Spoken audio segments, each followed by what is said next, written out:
Happen. All right, any good news? We're here. Yep, let's look outside and look in the mirror. That's good news. Any good news? Good news? Pardon? Not icy. True. It was when there's bad weather. You know, my little hobby, I ride bicycles. When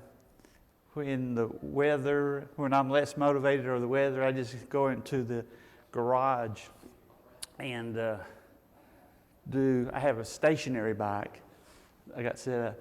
It was so cold, I couldn't go in there because it's just hard to get that breathing. So it's no ice. The weather's down a little bit. Good. Anything else over here? We always mentioned birthdays and anniversaries for our class. And right now, if I'm not missing anyone, all these are youngins. So if you see them, wish them a happy birthday.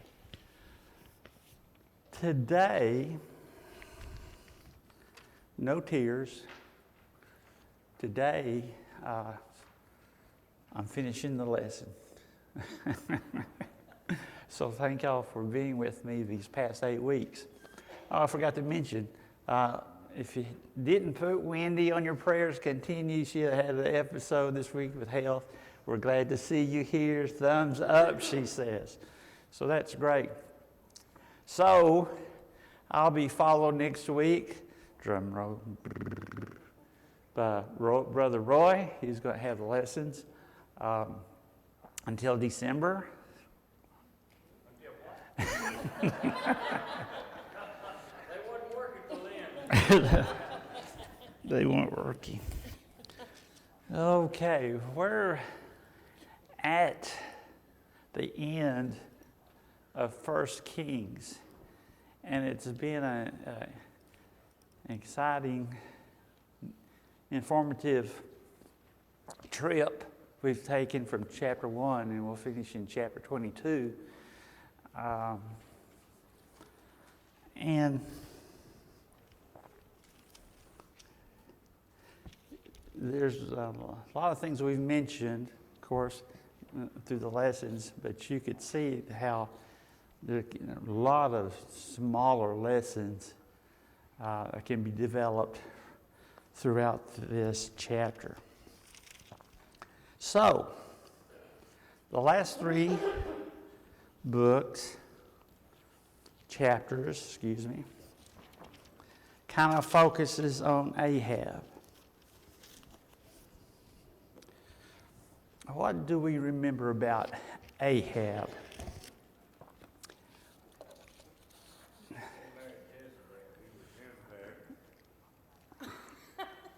Henpecked, wrong marriage. He was the 8th king in Israel. He was a capable leader, and through studies that he was a military strategist. But he had some weaknesses and made several mistakes, and even as we see in our lesson today. He was the most evil king of Israel. He married Jezebel, a pagan woman, and Ahab allowed her to promote Baal worship. Ahab was used to getting his way and got depressed when he didn't. A couple of points of lessons from his life. The choice of a spouse will have a significant effect on your life.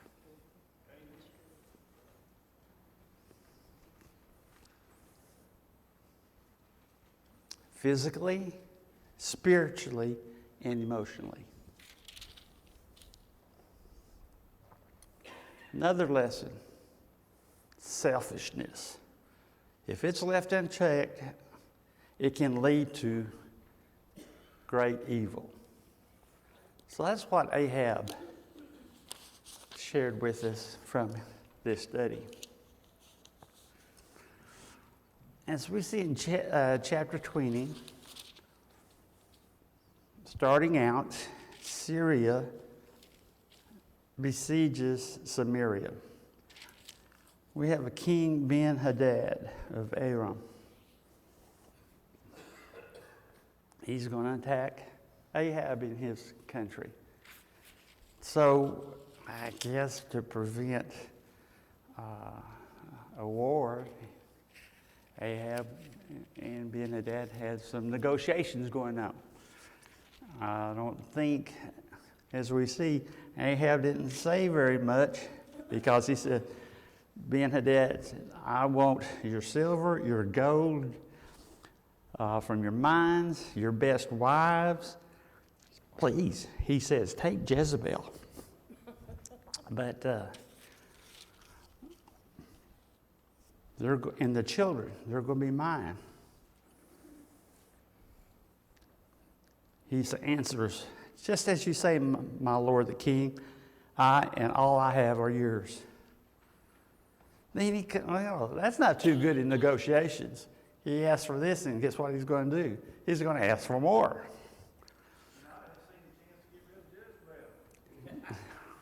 Exactly. But the king of Israel summoned all the elders of the land and said to him, see how this man is looking for trouble? When he sent for my wives and children, my silver and gold, I did not refuse him. But the elders said, don't listen to him or agree to his demands.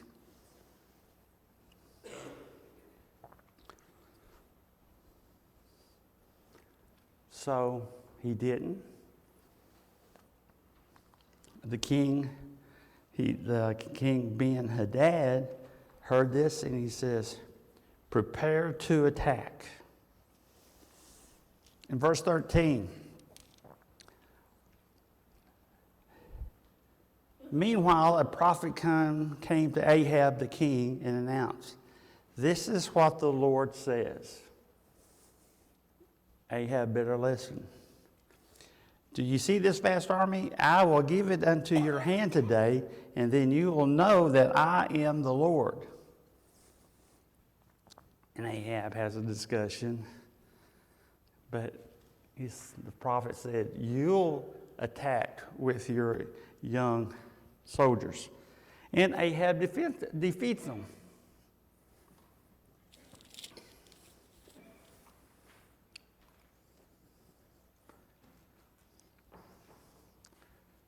Then the prophet told the king, I guess it's about verses 22, strengthen your position and see what must be done, because next spring the king of Aram will attack you again. So they're prepared. But look at the side of Ben-Hadad. The officials of the king of Aram advised him, their gods are gods of the hills. That is why they are too strong for us. But if we fight them on the plain, surely we will be stronger than they do.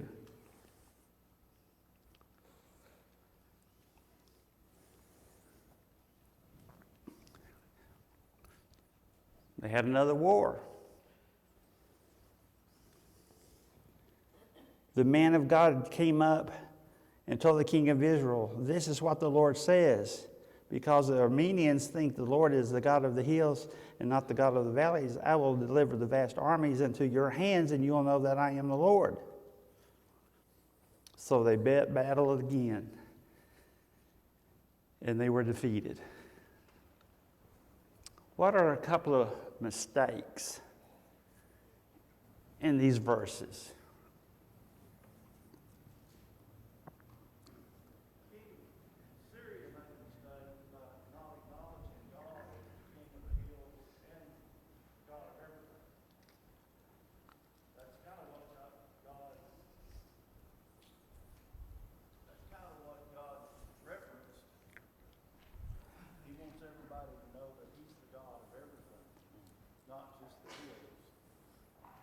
He is the God of everything. Ben-Hadad's men just made a mistake. They just thinking he's good. They've got the gods of the hills, but not down here in the plains. What misleads their thinking? Well, they're not the believer of Yahweh. So that's their illegitimate thinking. Now, that's the point, that they had the wrong strategy. You had to appeal to the Lord. Now, as you know that I went over several verses, skipped over several verses. Did we see Ahab do anything? Did we see him down in prayer? Did I miss that? Okay. He was not in prayer. The prophet had come to him and gave him the word.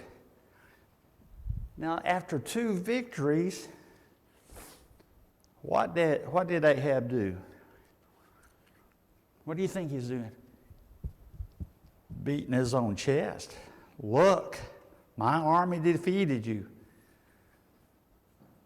He did not give glory to God.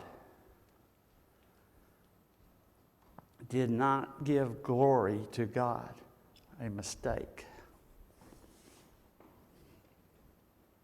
We're in 1 Kings chapter 20.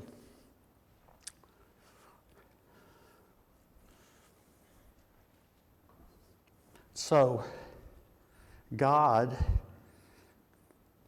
Israel was facing 100,000 people.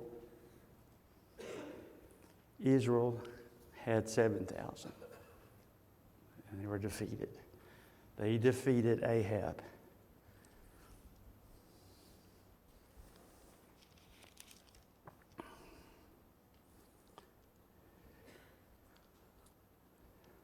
Okay, make sure. Okay, no pages turned. Okay, write the page. Oh, I'm on the wrong. I did have some pages turned.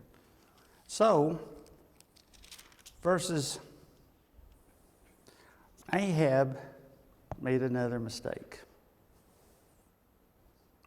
It says down in verse 30b, it says, Ben-Hadad fled the city and hid in the inner room. But he was found. He was taken to Ahab.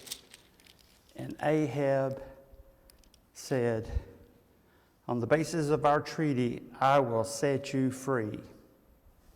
Red flag. The prophet comes back again, verse 35.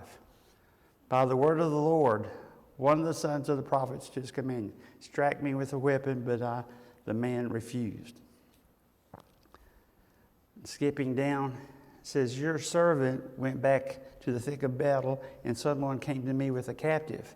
Guard this man. If he is missing, it will be life for life. Going down further, the prophet was covered up. The prophet quickly removed the headband from his eyes and said, this is what the Lord says. You have set a man free that I have determined that should die. Therefore, it is your life for his life, your people for this people, your people for this people, for his people. Sullen and angry, the king of Israel went to the palace in Samaria. That's the end of chapter 21. He went to Samaria. God didn't take immediate action on his people. It was later as the story develops into 2 Kings. This is from 1 First verse of chapter 22. For 3 years there was no war between Aram and Israel. So, Ahab went to Samaria. Why Samaria? It's kind of like people of the Northeast, when it becomes winter, where do they go? Down to Florida. Go to Phoenix, Arizona, where the weather's nice and it's peaceful. They're going to their summer retreat. Ahab's making another mistake. He's going to make another mistake.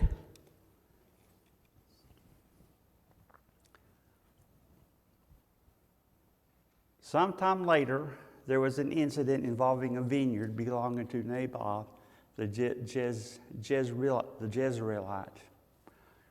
The vineyard was in Jezreel, close to the palace of Ahab, king of Samaria. Ahab said to Naboth, "Let me have your vineyard to use for a vegetable garden. And since it is close to my palace, in exchange I will give you a better vineyard, or if you prefer, I will pay you for whatever it's worth." We can mention in our description of Ahab that he's selfish. Perfect example. I'm the king, you're a lowly person, I want your property. How close is this scenario to David and Bathsheba? He wanted something and he took it. Only thing I can find really in David's presentation is that point to what happened. Here's what he wanted. He wanted this vineyard and he went to his wife to get it because he got sullen and licking his wounds laying in bed. Preaching to the choir that we know there's always a connecting story to reinforce what the Lord says. What's wrong with this story?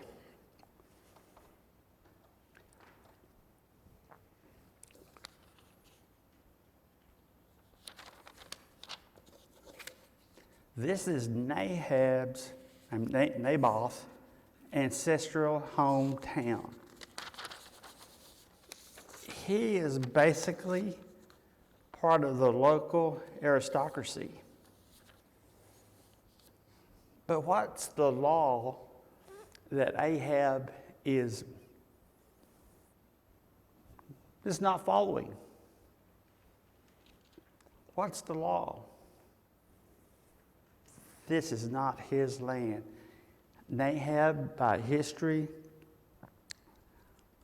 it's his family, legacy. He's not just being stubborn because he doesn't want to sell his vineyard, but it's the right of the nation that, is it really his property? Where did he get this property? Where did he get this land? Anybody want to shout out the answer? Get inheritance. Inheritance from who? Who did they get it from? Their generations. And who else? God. God gave them this property, this land.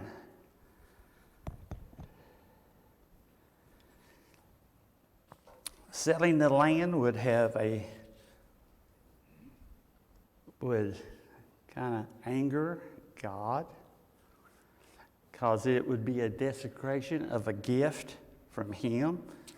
And there's related statements in Numbers, in Joshua, in Samuel. Yahweh was still the landowner. The tribes of Jerusalem, the tribes of Israel had received their various inheritance from the Lord. And what did our dear friend Ahab do? Let me back up. What's so special about the vineyards? Do what? By his property? It's part of his property. Location. It was just something he didn't own already. It was just something he didn't own already. He just wanted it because he didn't have it. True. Putting in a vegetable garden? I know that's critical. I know that's lovely. That's what we do today, don't we, Mike? I say we. I'm sorry, you do, and everybody else. I don't. I go down to Spring Market and get my vegetables. But this is basically influence from his wife Jezreel and the other gods. Okay? Vineyards. We hear the story of the vineyard in the New Testament. It's important in the life. All right.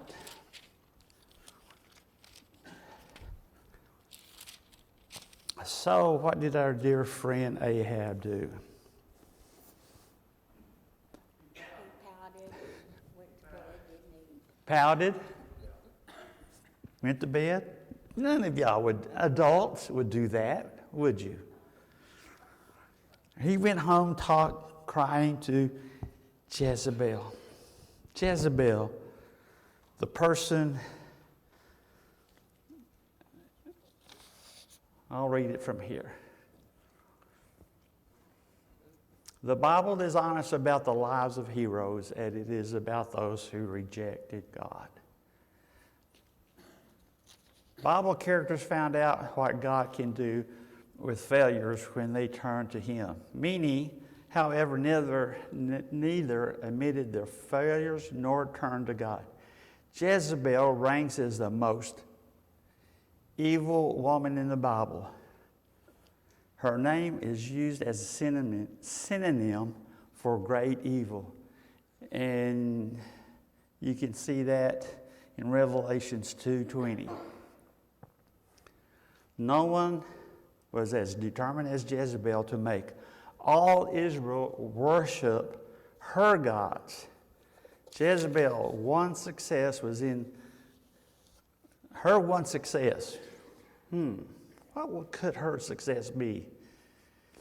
She was the main contributor to the cause of the eventual downfall of the northern kingdom, idolatry.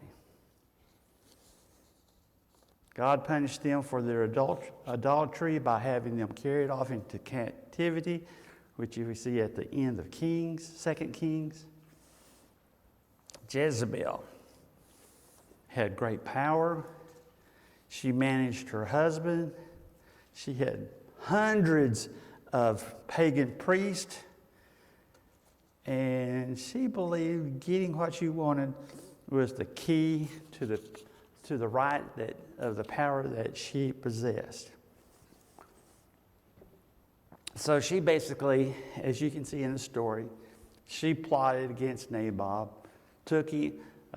had false accusations, and he was led to death. And she gave Ahab the garden, the vineyard.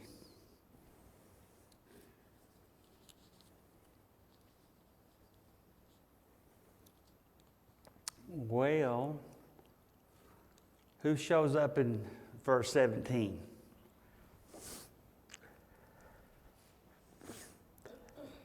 Chapter 21. Our favorite guy, Elijah.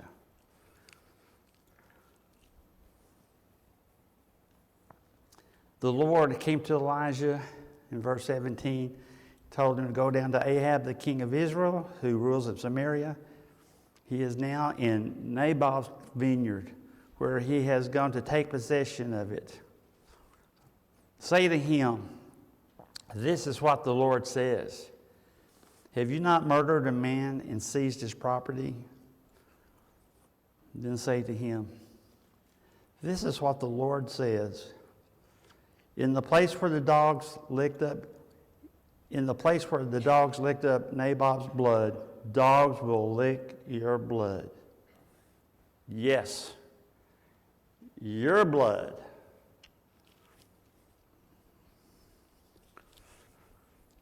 What did dear Ahab say?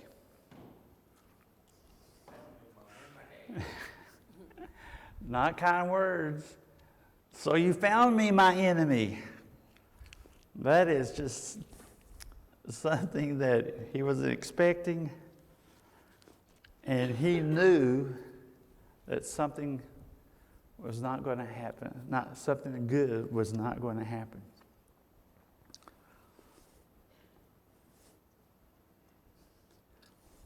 Continuing, I have found you because you have sold yourself to do evil in the eyes of the Lord. I am going to bring disaster on you. I will consume your descendants and cut them from Ahab, every last male in Israel, slave or free.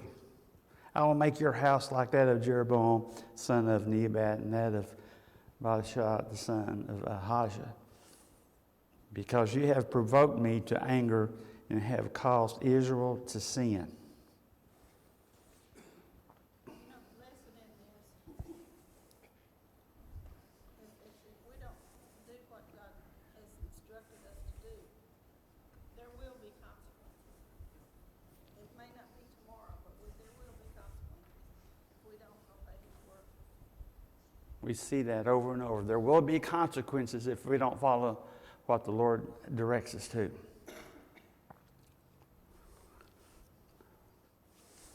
When Ahab heard these words in verse 27, he tore his clothes, put on the sackcloth, and fasted. He lay in the sackcloth and went around meekly. Then the word of the Lord came to Elijah. Have you noticed how Ahab has humbled himself before me? Because he has humbled himself, I will not bring this disaster in his day. I will bring it on his house in the days of his son. There in verse 20, we're in 21, but this verse comes from chapter 22, 51. And Ahaziah, son of Ahab, became king of Israel in Samaria in the 17th year of Jehoshaphat, king of Judah. And he reigned over Israel 2 years. So, now we enter chapter 22.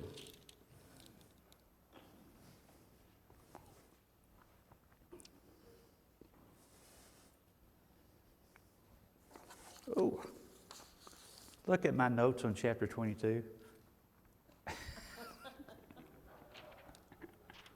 So you're going to have to fill in the blanks here.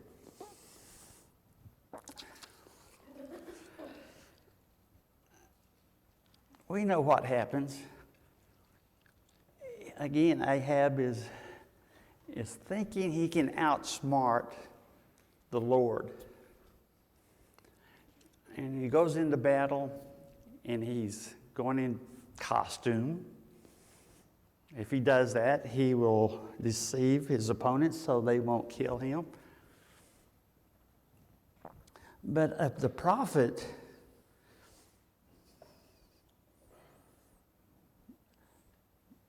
trying to pronounce his name correctly, but it won't come out right. Micaiah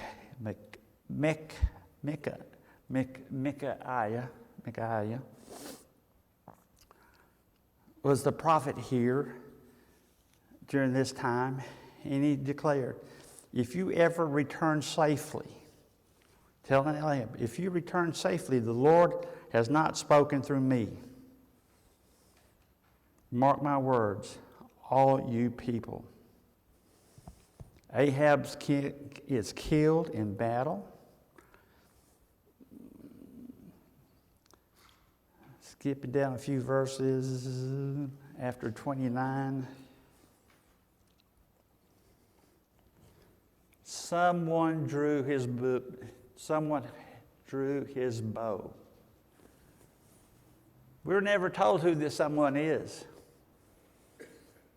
His arrow shot at random and it hit the king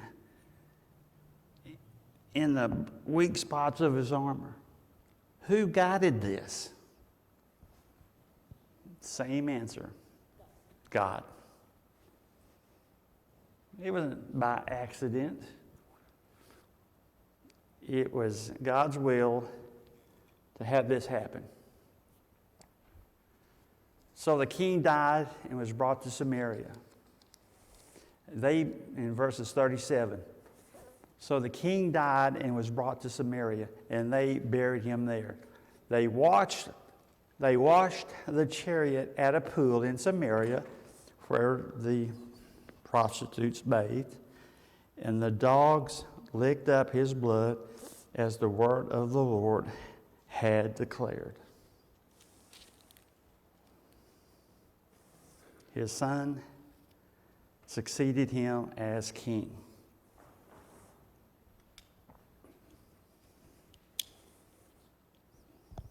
End of 1 Kings. What are we going to take away? When each of us read this story, we're each going to have a different aha. What was your aha in these 22 chapters? We may be able to do what we want to on our own, but we need to have God in our want to. Because if He's not there, it's not going to be a successful operation. He's got to be in our want to. We must be fully Spirit in the Lord. You reap what you sow. You reap what you sow.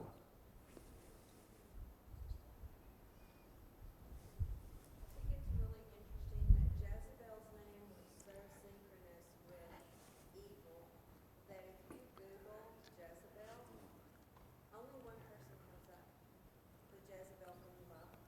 There's no one has named their child Jezebel through all these ages.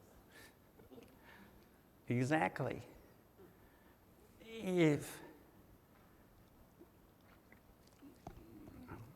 Okay, no jokes. So they're all referenced in the Bible. But if you just, what she's saying, if you looked up in Google, Jezebel, there's only going to be one reference.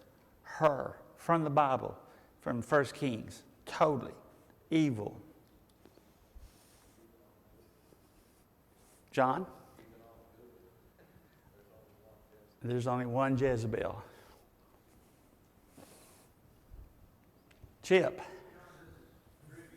But when Jericho was destroyed, God cursed the city and cursed whoever it was going to be that would ever try to build it back. And it was Ahab that built it back. You know, so he picked up God's curse from rebuilding Jericho. Okay. Did anybody have a favorite verse? Favorite words? Not favorite. Aha verse. Because like Brother Mike tells us multiple times on Sundays, you know, he's read the Bible, like y'all, throughout, from cover to cover. But it seems like when he studies this verse that he's seen before, that he sees something new. Did you see anything new? The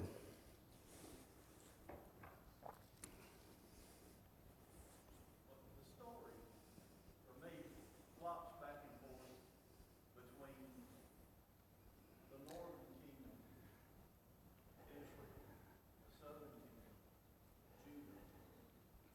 And, you know, and then there's interactions between the two. And every time you see, or oftentimes when you see people worshiping God, that's in Judah, the southern kingdom. And those kingdoms kind of prosper. Asa ruled for 42 years. Mm-hmm. And the northern kingdom, Israel, they followed the Baals. Because that's, I guess, their inherited religion from Solomon. And those guys did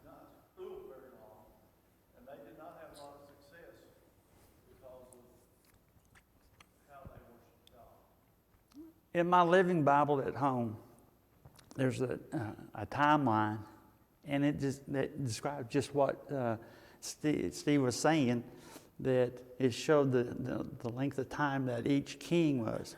So on the top, you see the kings of Israel. Just like we mentioned, Ahab was the 8th. Down in the bottom of Judah, it came 40 or so years, and Asa went straight across and served and served and served. The king's power did not change to anyone else. The verse that I come out of this is what we should live on each day, what Christ's word says, as long as you walk in the light as he is in the light, you have eternal life. In 29 here, chapter 21, it says, have you noticed how Ahab has humbled himself before me? And because of he has humbled me, I will not bring disaster in his day. As long as today is today, we have a chance to turn back to God if we have messed up. He give us time and time again. Totally true. Totally true. I'm going to put someone on the spot. Who's it going to be? We're all young, in our 40s, aren't we? Probably these boots. We have 2 young men over here. Gunner's been here every Sunday through this lesson. What are you going to share from your youthful perspective? From this story, it's made evidently clear that without God in your plans, it leads to destruction, down a bad path. But that's been made clear to most of me. Okay, thank you. Thank you. Give him an A, right? All right, good job. Anyone else?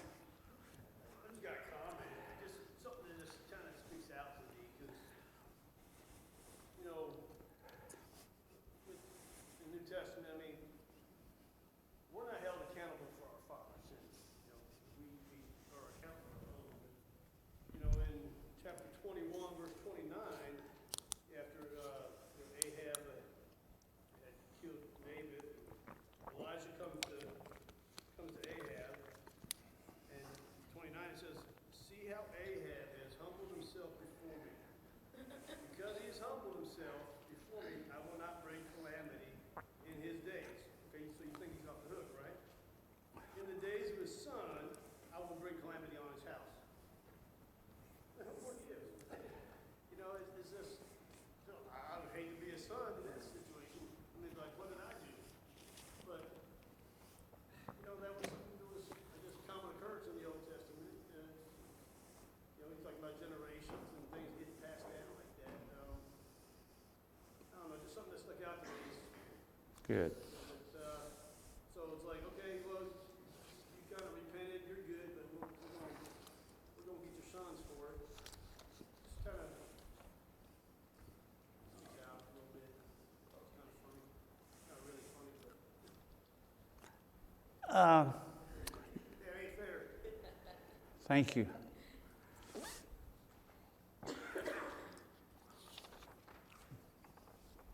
This is my second page of notes from 9 weeks ago. I'm bringing it out of the archives.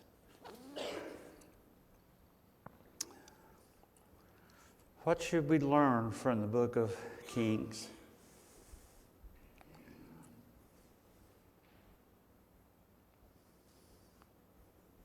What are we to learn? Or do we repeat the same mistakes? Kings is a powerful reminder that God intends for us, for His Word. Let me put on my glasses. God intends for His Word to be taken seriously. Israel wrestled with seductive influence of false gods. Kings is our playbook of how to take something wonderful and ruin it. We had something wonderful, and it showed us how what they had was ruined. David passed on a great situation to Solomon, but over time he slipped, and then we went through the chapters. King's about relationships with his people then and now. God means what he says, whether you are a prophet, shepherd, priest, king, or a common person among God's people.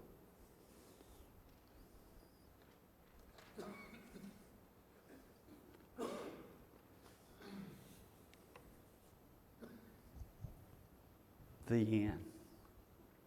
Thank you for being here each Sunday. Thank you, Chip, for giving me this chance to do this. When you study, you become stronger in the Word, and Kings was not easy. Thank you. The lesson is yours.